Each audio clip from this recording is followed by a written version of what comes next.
நல்லோர்களை ரட்சிப்பதற்காகவும் தீயவர்களை அடிப்பதற்காகவும் தர்மத்தை நிலைநாட்டுவதற்காகவும் பெருமாளுடைய அவதாரம். அதை முதல் ஸ்லோகத்திலேயே அத்தியுதமாக சொல்லி பெருமாள் அவதாரம் பண்ணார் இல்லையா. இப்படி எல்லா ஸ்லோகத்தையும் சொல்லி முடிஞ்ச உடனே அர்ஜுனன் தடுமாறுறான். எந்த சமயத்தில் கிருஷ்ணா எனக்கு என்ன பண்ணுறதுன்னு தெரியலையே, எனக்கு நான் எது தர்மம்னு எனக்கு தெரியலையே, எது அதர்மம்னு தெரியலையே, எதுக்கு இருக்கிறவாள்லாம் சத்ருக்கள்னு நினைக்கிறேன், அவள்லாம் பந்துக்களாக இருக்கா, அவள்லாம் எனக்கு குலகுருவாக இருக்கா, ஆச்சாரியனாக இருக்கா, நான் எனக்கு எல்லா இடத்துலையும் பயம் வருது, இந்த பாபம் சம்பவிக்குமோன்னு பயப்படுறேனே, இந்த தோஷம் எனக்கு என்ன நரகானுபவத்தை கொடுக்குமா என்னன்னு தெரியலையே கிருஷ்ணா, எனக்கு விவேகம் இல்லையே, எனக்கு நல்ல ஞானத்தை கொடுன்னு வேண்டான். பெருமாளை சரணாகதி பண்ணிக்கிறான் கிருஷ்ண பரமாத்மாவை. நான் எந்த அம்பு பிரயோகிப்பேன், எந்த அஸ்திர சஸ்திரத்தை பிரயோகிப்பேன் என்னன்னு தெரியலையேன்னு. அதனால அந்த பிரபந்தனான அவனுக்கு பெருமாள் கீதையை அனுகிரகம் பண்றாரு இல்லையா. தன்னை சேவிச்சு கேட்கும் பொழுது அவனை ரட்சிக்கிறார். பெருமாள்கிட்ட நம்ம எப்பொழுதுமே சாஸ்திரம் என்ன சொல்றதுன்னா, ரக்ஷா பேக்ஷாம் பிரதீட்சத்தை. நீ ரட்சிக்கணும்னு நீ கேட்டாதானே அவன் ரட்சிப்பான். ஒரு படகுல 4 பேர் போயின்னு இருக்கான். படகுலேருந்து சுற்றி வர ஒரு ஆறா இருக்குன்னு பேட் துவாரகை, துவாரகை எல்லாம் இருக்கு, பஞ்சத்வாரகை போயிட்டே இருக்கல. ஒருத்தன் தவறி ஜலத்துல கீழே விழுந்துட்டான்னா கை கட்டிகிட்டே இருந்தான்னா உள்ள பட வேண்டியதான். நீச்சல் தெரியாதவனா இருக்கான். கை கட்டினே இருந்து கட்டிட்டு கீழே போனாங்க. கையை நீட்டினா தானே இந்த படகுல இருக்கிற ஒருத்தன் கையை கொடுக்க முடியும். இல்லை ஒரு துணியை பிடிச்சி ஒரு கயிறை பிடிச்சி இந்த கயிறை பிடிச்சிக்கோ இழுக்கிறேன்னு சொல்ல முடியும். அதனால கையை தூக்காம இருந்து நான் அப்படியே இருக்கேன் அப்படின்னா, அவன் தானே என்னை பிறப்பிச்ச, நீ தானே என்னை அழைச்சின்னு வந்த ஊர்ல, நீ தான் கொண்டு போய் சேர்க்கணும், என்னை நீ காப்பாத்துன்னா அவன் விட்டுட்டு போயிடுவான். இவனும் கொஞ்சம் முயற்சி பண்ணோம் இல்லையா. இவனுக்குன்னு சொதர்மம்னு ஒன்று இருக்கோ இல்லையோ, பசிக்கிறதுன்னு நம்ம சாப்பிட்றோமோ இல்லையோ, அந்த மாதிரி பகவானை கூப்பிடணுங்கிற ஞானம் நமக்கு வேணும் இல்லையா. சம்சார சாகரத்தில் பிறந்துட்டேனே, என்னை நீ காப்பாத்துப்பா எங்க பிரபோன்னு நம்ம கேட்கணுமே.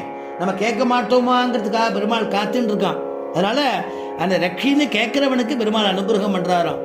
தாயே குழந்தை அழுத பிறந்தான பால் கொடுக்குறான். அதுக்கு பசின்னு அப்பதானே அவளுக்கு தெரியறது. அது அழுத உடனே பசி வந்துடுத்து குழந்தைக்குன்னு குழந்தைய எடுத்துன்னு போய் பால் கொடுக்குறா. அப்போ அந்த மாதிரி சொல்லும்போது பெருமாள் கேட்குறாராம். பெருமாளே சுவாமி தேசிய அனுபவிக்கிற அஞ்சலியும் யாச்சமானஹா, அஞ்சலியை யாச்சிக்கிறான் நம்மகிட்ட. 2 கையும் தூக்கி கை கூப்பு. இந்த இத்தனை வருஷ காலம் 50 வருஷ காலம் எனக்கு கை கால் நன்னா கொடுத்துருக்கியே ரங்கப்பிரபோ, உன்னை சேவிக்கிறேன். எனக்கு கால் நன்னா கொடுத்துருக்கியே, திவ்யதேசமா உன்னை நான் சேவிக்கிறேன், பிரதட்சணம் பண்றேன், என்னால் முடிஞ்ச கைகரியம் உன்னுடைய கோயில் வாசல்ல நான் பெருக்கிறேன், ஜலம் தெளிச்சு கோலம் போடுறேன், கடையறை சீக்க பெற்றால் கடிவினை களையலாமே சுவாமி நம்மாழ்வார். பெருமாளுடையதான கடைவாசல், அவனுடையதான கோயில் வாசல்ல நம்ம கைங்கரியம் பண்ணா நம்முடைய வினைகள்லாம், நமக்கு கர்ம வினைகள்லாம் எத்தனையோ வினைகள் இருந்தாலும் எல்லாமே கரைஞ்சி போயிடுமா. அதனால இங்க பெருமாள் நம்மகிட்ட என்ன எதிர்பார்க்கிறாருன்னா, உன்னிடத்திலிருந்து அஞ்சலி தான் எதிர்பார்க்கிறார். அஞ்சலியும் யாச்சமானா அப்படிங்கிறார் இல்லையா, கை கூப்பணும். அதனால இங்க பெருமாள் நமக்கு இங்கே ஆச்சாரியெல்லாம் நம்ம சொல்ற விஷயம் என்னன்னா, எம்பெருமான் விஷயத்தில் நிர்ஹேதுக கிருபையாக இல்லாமல், அவன் நிர்ஹேது கிருபையான காரணம் இல்லாமல் அவன் காப்பாற்றுவான்னு நீ பெருமாளை நினைக்காதபடிக்கு சகேது கிருபையாக அவன் நமக்கு இவ்வளவு கொடுத்திருக்கானே, நல்ல எண்ணத்தை கொடுத்திருக்கானே, அவனை நான் வழிபடுறேன். சிந்தைதன்னுள் நீங்காது இருந்த தெருவே, கை நன்னா இன்னைக்கு வேலை செய்யும்படியா கொடுத்திருக்கானே, 5 விரல் வேலை செய்து அவனை ஆராதிப்போம், அவனுக்கு திருமஞ்சனம் பண்ணுவோம் அப்படிங்கிற ஒரு எண்ணத்தோடு நீ பண்ணிட்டு அது பண்ணிட்டு பெருமாளே நீ பண்ண வச்சது நீ தான். நம்முடைய சம்பிரதாயமே அதான, சொஸ்மை சொப்ரீதியே சுயமேவ காரயதி.